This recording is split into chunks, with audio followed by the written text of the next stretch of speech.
Hola a todos, este audio explicativo corresponde a la clase número 4, titulada La ciencia en sociedad, la perspectiva de los científicos sobre la ciencia. En el apartado del campus, bajo este mismo título, van a encontrar todo el material necesario para realizar la actividad número 2, pero tengan en cuenta que previo a su realización tienen la lectura correspondiente a las páginas 12 a 14 y 40 a 42 del cuadernillo del taller de ciencias, y posterior a eso deben visualizar el video Una charla con Alberto Kornblit, sobre el cual en la introducción a la actividad número 2 tienen una presentación de quién es Alberto Kornblit. En el apartado número 1, correspondiente a las páginas 12 a 14 del cuadernillo de ciencias, titulado De sabios en soledad a colectivos del conocimiento, vamos a encontrar la contraposición o debate entre la personificación, autonomización o individuación del proceso de producción del conocimiento científico y la construcción colectiva de ese conocimiento, es decir, la oposición de esas dos posturas. Y de esta manera comenzamos a profundizar en ese conjunto de relaciones configuracionales del conocimiento científico que ya venimos trabajando y proponiendo desde el taller a partir de la concepción antirrepresentacionista. En referencia a la primera postura, es decir, a la idea de personificación, individuación o autonomización del proceso de producción del conocimiento científico, encontramos una manera de presentar a los científicos desprendidos de cualquier estímulo del exterior que no corresponda a su área de desarrollo. Es decir, esta postura comprende a la ciencia como una esfera autónoma sobre la cual ningún aspecto externo tiene injerencia sobre ella, ya sea la política, la cultura, la economía, etc.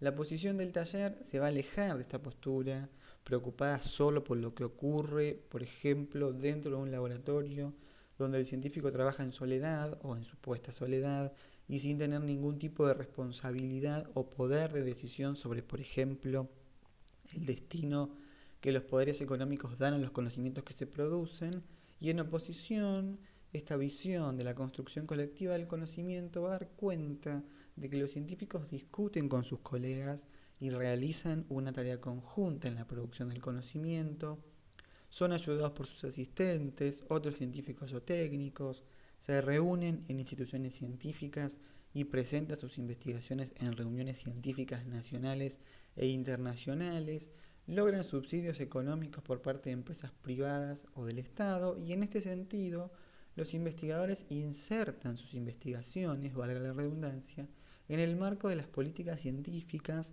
diagramadas desde los estados y luchan a su vez por cambiarlas, como también pueden ser invocados por empresas privadas para satisfacer las demandas del sistema productivo con innovaciones técnicas producto de las investigaciones científicas. De esta manera, podemos afirmar que el desarrollo científico actual supone la participación tanto de científicos como de técnicos, ingenieros, empresarios, economistas, políticos, entre tantos. Al mismo tiempo, y para dar mayor complejidad al asunto, Bruno Latour, un filósofo, sociólogo y antropólogo francés, sostiene que vivir en colectivo se entiende como el intercambio de propiedades humanas y no humanas en el seno de una corporación. Esto que encontrarán en la diapositiva. Lo que nos dice Latour a partir de esto es que no solo las personas interactúan dentro de instituciones, sino que también lo hacen con los artefactos técnicos o tecnológicos. Por ejemplo, afirmar que el hombre vuela o la mujer viaja al espacio, vuela en un sentido técnico, ¿no? No en un sentido mágico.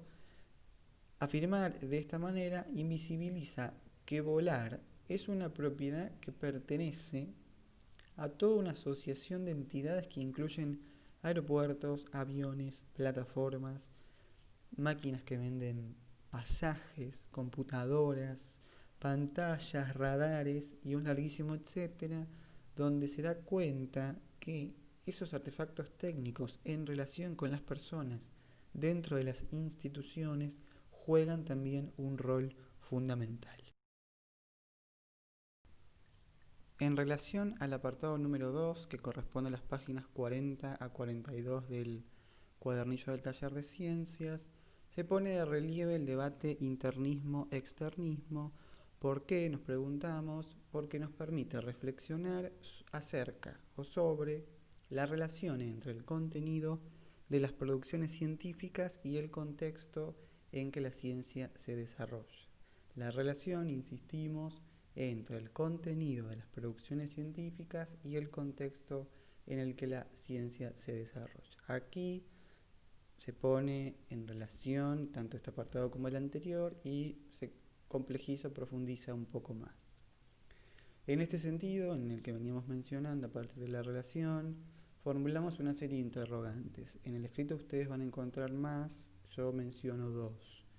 Uno que es, ¿el contenido de las investigaciones científicas se desarrolla en relación con un contexto social? Y el otro, ¿tiene sentido realizar una separación analítica entre contenido y contexto, sociedad y ciencia?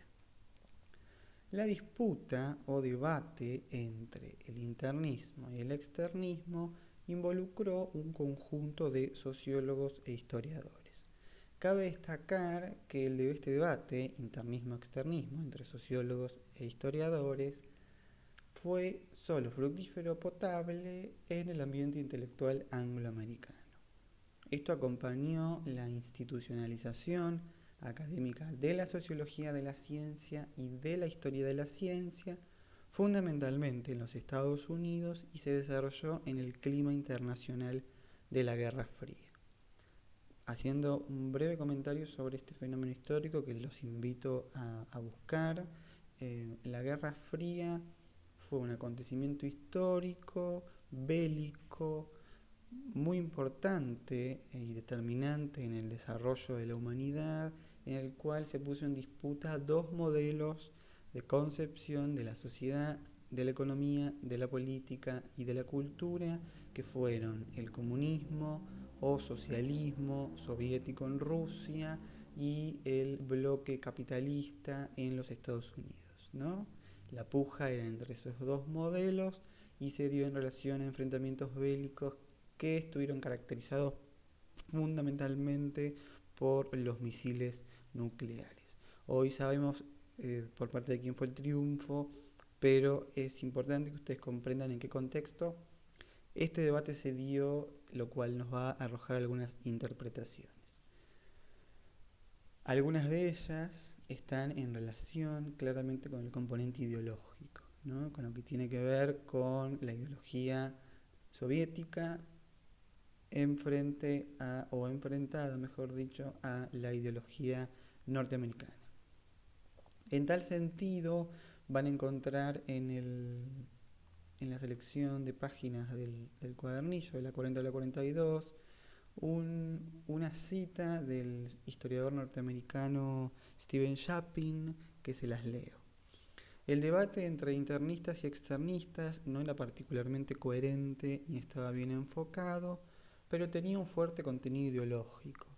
Los externistas eran a menudo marxistas o simpatizantes del marxismo, esto es, del bloque soviético, mientras que el internismo consciente se desarrolló en buena medida como una respuesta de los estudiosos que veían en la sugerencia del papel causal de los factores sociales externos algo denigrante o incluso un arma marxista vulgar de la amenaza comunista al mundo libre.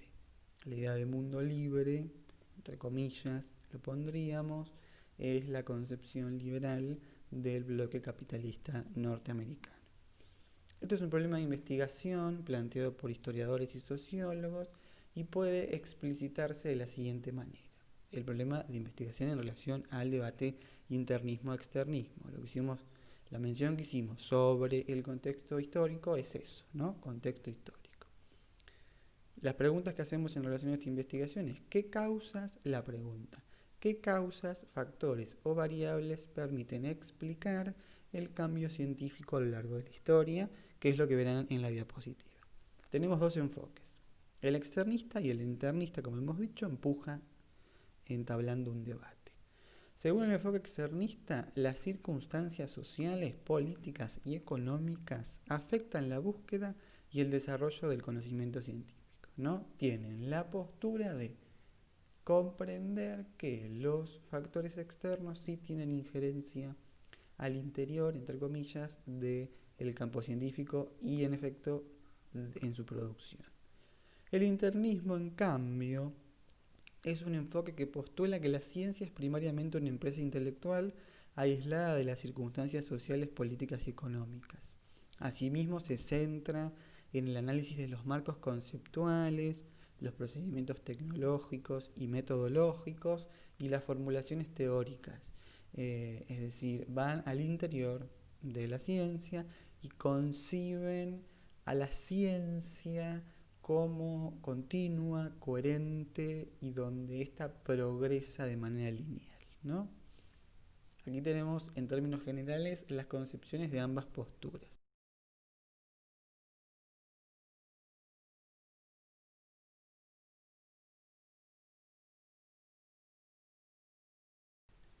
Mencionemos ahora algunas posturas en relación al debate internismo-externismo. Una es la de Bruno Latour, que ya hemos mencionado quién fue. El autor nos ofrece una visión sobre esto, donde dice que los externistas entienden que la sociedad es la que explica a la ciencia, mientras para los internistas la ciencia se explica a sí misma sin necesidad de la ayuda exterior. En el caso de Robert Merton, sociólogo de la ciencia norteamericano, él concibió a la ciencia en dos sentidos distintos en relación a los términos interno y externo o internismo-externismo. Por un lado, presentó a la ciencia como un producto racional, como el resultado de las investigaciones sobre la base del método científico. En este caso, los factores que inciden en su desarrollo son los descubrimientos, las invenciones, el método y en donde los cambios son independientes de cualquier factor que no sea puramente conceptual. Acá estamos ante el internismo, ¿no? Por el otro, presentó a la ciencia como una institución social, es decir, estando configurada por formas de conducta que encarnan valores culturales. En este sentido, los cambios científicos no son cambios conceptuales, sino cambios en la legitimación y la expansión de la actividad científica en un contexto social determinado. Y aquí estamos ante el externismo. En Robert Merton vemos una concepción de la ciencia, como hemos dicho, en dos sentidos distintos en relación a estos dos términos o a estas dos posturas, internismo y externismo. Y por último tenemos a Alexander Coiré, historiador de la ciencia, que considera que la ciencia es esencialmente teoría y búsqueda de la verdad y por ello tiene vida propia y a su vez una historia inmanente ajena a los factores externos, ¿no? De esta manera vemos cómo el debate internismo-externismo se dio en torno a la disputa dicotómica, ¿no? Interno o externo, ciencia autónoma o ciencia relacionada con el exterior, siempre haciendo foco en qué concepción de la ciencia estos distintos académicos quisieron dar y con las cuales quisieron comprometerse.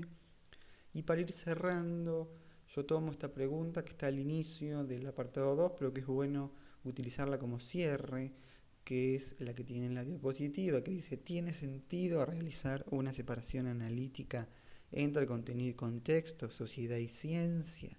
El final de este apartado nos dice que la disputa llegó a un punto que se agotó porque las dicotomías interno-externo condujo a análisis de la ciencia a comprometerse siempre y aún en mayor nivel con dualismos poco fructíferos para entender la ciencia.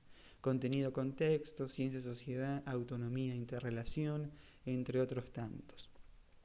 Haciendo un breve resumen, como hemos dicho, en el apartado 1 tenemos el debate entre los dos enfoques, ¿no? La ciencia es autónoma o la ciencia es un colectivo, es decir, se construye su conocimiento a partir de un colectivo interrelacionado, que es esa postura a la que apostamos en el taller.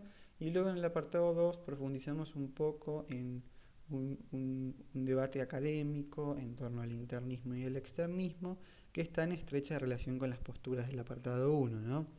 La ciencia funciona al interior con autonomía, sin necesitar nada del exterior, frente al externismo que comprende que hay una interrelación, que el conocimiento científico se configura, es una interacción configuracional que involucra actores, prácticas, instituciones, compromisos, acuerdos, valores, etcétera.